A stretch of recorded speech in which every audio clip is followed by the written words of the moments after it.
Hi guys, welcome to the Art of Server. So if you've been watching my channel, you've probably seen a lot of videos about the Dell servers that you see back there, and you've seen some on Supermicros. And actually, I had someone comment somewhere saying like, oh, Art of Server loves Dell stuff, and that's actually not so true. I mean, I like Dell servers, they're fine, nothing particularly wrong with them. But I'm actually more of a Supermicro fan. And normally I would probably do more videos on Supermicro, but I listen to my audience, and I know a lot of you guys want to know more about Dell servers, and that's really the reason why I do a lot of videos on Dell servers. Not that I'm specialized in that or a huge fan of Dell servers or anything like that. I think they're fine servers, nothing wrong with them. Now, throughout my career in the IT industry, I've worked initially, actually, I worked with a lot of, what used to be called Compaq, now HP, since they were acquired by HP. I used to work with a lot of Compaq ProLiant servers. Some of you may not know that if you're, kind of new to this industry, but long time ago, there was a company called Compaq Computers, and they were very successful at one point, and then they started building a lot of servers, and the HP ProLiant line actually is a descendant of the Compaq ProLiant servers. And so I used to work on those servers in data centers, and then I moved on and started working with more Dell servers and stuff like that. But and I've never worked with IBM, by the way. That's one area that just we've in certain jobs I've evaluated some IBM servers because we were considering their servers. But anyway, so I'm somewhat familiar with the major brands of server manufacturers out there, but there's kind of a newer brand, I guess. They've been around for a while, but I've never worked on them before, and that is Quanta. And I know Quanta also used to manufacture servers for other brands that you might have heard of. Like, I think at one point they manufactured the servers for Cisco and maybe even Sun's Microsystems AMD servers. I don't know that for sure, but anyway, they've been around for a little bit, and they actually also produce servers under their own brand. Quanta Computers are, I think maybe it's QCT, Quanta Cloud Technologies or something like that. And anyway, I saw a great deal on eBay for a Quanta server, and I thought, I want to check it out. I mean, I don't have a use for this, but I just want to check it out, and I thought I'd share this with you guys. So today we're going to do an unboxing of what should be a Quanta server in this box here. So let's go ahead and open this guy up.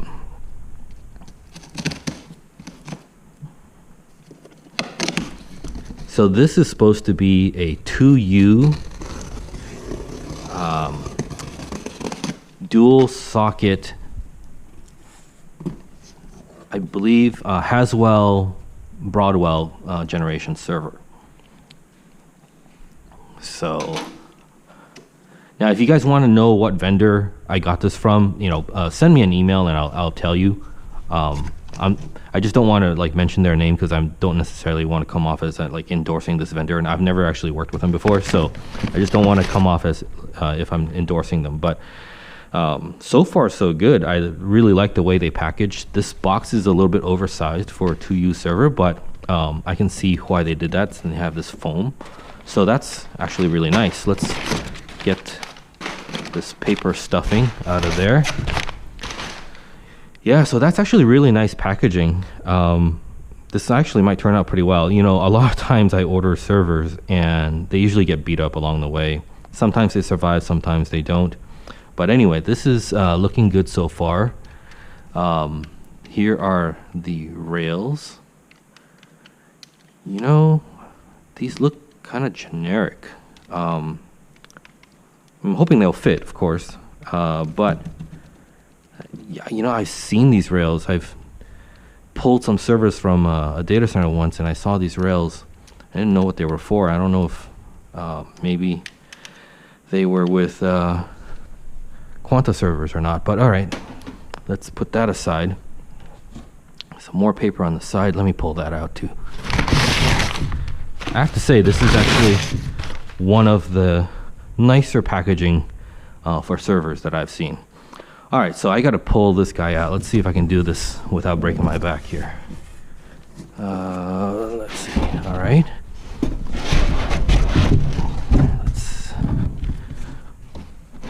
Alrighty.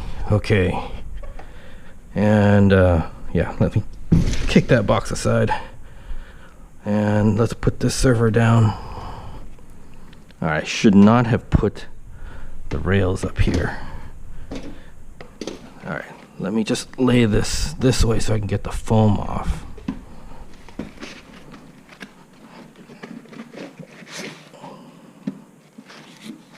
All right. And similarly, let's see here. Oh, okay. Well, that's interesting. Did that break off or, well, I don't know. I'll throw that in there for now. Oh, okay, no. They stuffed some foam in here to maybe help protect this handle. That's really kind of nice. You know, I love it when vendors put a little bit of extra thought into packaging. I mean, I do this myself, but they added a little extra foam to kind of help protect that, I think. And that's, I appreciate a little attention to detail, things like that. All right, so let's take a look at this guy. Yeah, so what was the model of this? I don't quite remember. Anyway, it's a 24 bay. So you'll see QCT right there. So I think that's Quanta Cloud Technologies. And I'll check out that button. I like how it's, I think that's metal. Kind of like that. I like it when things are metal.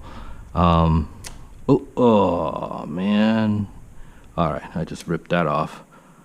I thought this was, yeah, this should come out, right? Gives you some, man, I can't believe I just tore that. Oh well. Okay, so this is a 24 bay system. My understanding is this is a SAS 3 backplane. So I've never seen Quanta trays. They're metal. You know, there's this blue button, or the blue ringed button. In the pictures I thought that might light up, but it doesn't look like that. I don't think that's the case, but that would be cool if that light up. Don't you guys think? Yeah. All right. So it's a 24 bay, 2.5 inch backplane. So primarily meant for SSDs. You know, you could use the spinning 2.5 inch SAS hard drives too, I suppose. But primarily, I think this is for SSDs because I believe, like I said, this is a SAS 3 backplane. Although it doesn't have a SAS 3 controller, that was not in the spec. But all right, let's open this guy up and take a look inside. All right, I don't know why there's like some packing tape right here. Why would there be? Man, now that's one thing I really don't like. Is tape on my servers. All right, you know what? I'll take care of that later. You guys probably don't care to watch me remove tape off my server, right? Okay. All right, so you got the typical fan wall configuration, and all right, let's take a look at the backplane here. All right, so there's the backplane. I see an SFF 8643 connector, which is typical of SAS 3. So that's why I think this is a SAS 3 backplane. I'll have to confirm that when I actually like power this thing on. There are two of them, and this is one cable goes out over here to this controller. Now this, I believe, is only a SAS 2 controller. Now it's got a connection to, what is this? Ah, okay. I think that's a battery back cache module or something like that. Or this is the battery module to protect the cache in case of a power outage. I'll have to take all that out later in another video. Okay, so we've got a backplane. Looks like it might be SAS 3. Just from the connector type, although that's not, by the way, connector type does not guarantee you like what SAS generation it is. If you've seen my videos about the SAS cables, you can find, say, like for example, SFF 8644 connectors on SAS 2 as well as SAS 3 HBA cards. Okay, so this doesn't guarantee that it's a SAS 3, but I think it is a SAS 3. The controller I know for sure is not a SAS 3. And so we got the typical fan wall configuration here with dual stacked fans. They are usually, when you see a dual stacked fan configuration like this, let's see, are these hot pluggable? All right, it's not hot pluggable in the typical sense. Yeah, you have to unplug the power connectors, the fan connectors here. There's two of them. So yeah, there are definitely two fans stacked together here.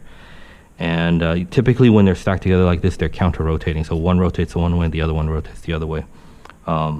We'll get into that in another video where we'll kind of dig deeper into this machine and kind of look at each of the components more carefully. Today I just kind of want to give you an overview. So got two heat sinks. This is for the LGA 2011 3 sockets, so that's Haswell and Broadwell. I think I have some V3 processors I have around for testing, so I may just put that in to test this machine out in another video. Not today, but all right. So what else is there? Lots of memory banks. I wish, you know, this is one thing where like Supermicro and Dell and HP do really well is their hot plug fans. They just make it really easy for you to remove these fans. And some of the lower end Dell servers, as you've seen in some of my videos, you have to unplug the fan connector first before you can pull the fan out. And you know, that's just not as slick. But you know, these days fans don't really fail that often, so that's probably not a huge deal. Maintenance on fans is a pretty rare incident. But it's just nice. Like when companies put extra engineering time into figuring that out, it's always nice to handle that. Okay, so what else we got? We got two risers here. There's a PCI riser with 2x8 slots. It looks like, at least physically by 8. I don't know what they are electrically yet. And we've got another riser on this side that looks like, does it have another slot? Let's see. I can't feel it. I can't really see it, but it looks like there's only 2 slots on this too. I'm not really sure. It looks like there's an empty gap between them. I don't know. We'll determine that for sure when we actually set this guy up. The 2 power supplies on opposite sides of the motherboard, directly attached to the motherboard. So that's yeah, power distribution is built into the motherboard, so that's not modular. I kind of like the modularity, because that allows you to kind of change the power subsystem with more modern parts like you do in Supermicro. Some SFF 8643 connectors on the motherboard. It says PCIe SSD slot, so I'm guessing that's for NVMe support.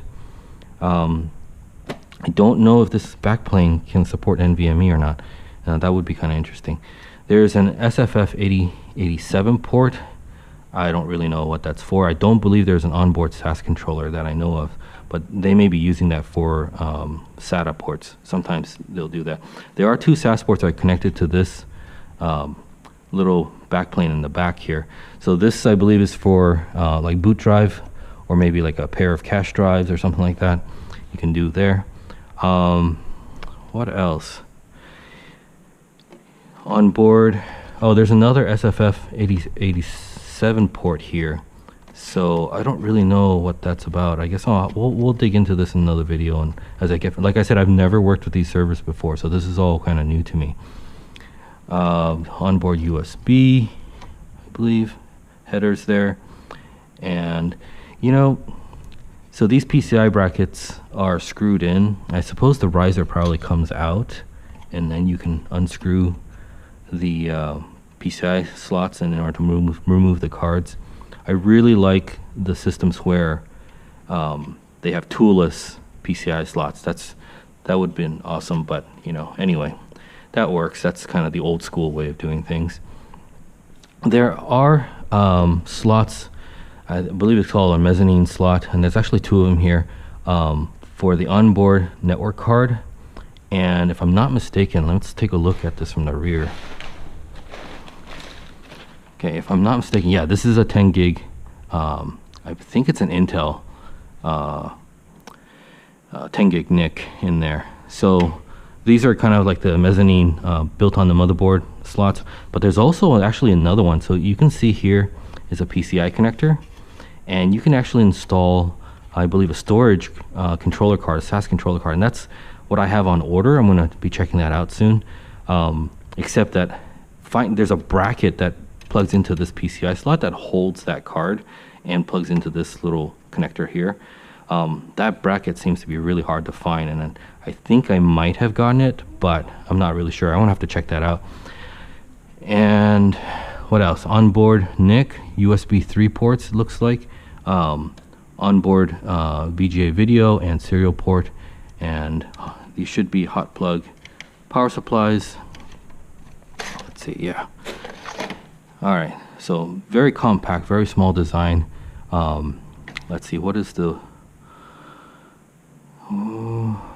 about 1,000 watts maximum power output at 100 and 120 volts.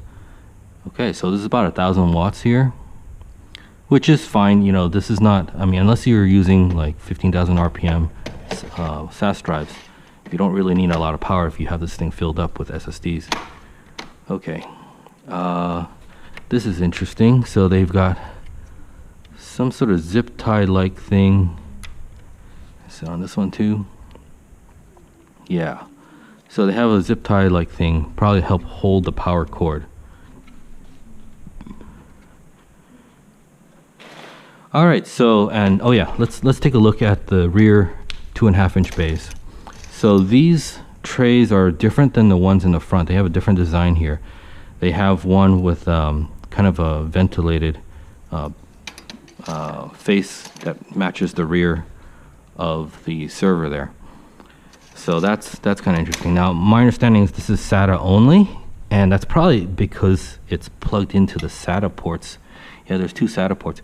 I'm kind of wondering if you plug this into a SAS port, you probably could support SAS back here. I don't know. Let's look at the connector. Let's see. Yeah, the connector is open in the middle, so this might actually support SAS if you just have this connected to a SAS controller instead. So we might experiment with that and find out if that's true or not. It does say SATA somewhere, but, well, it says SATA right here.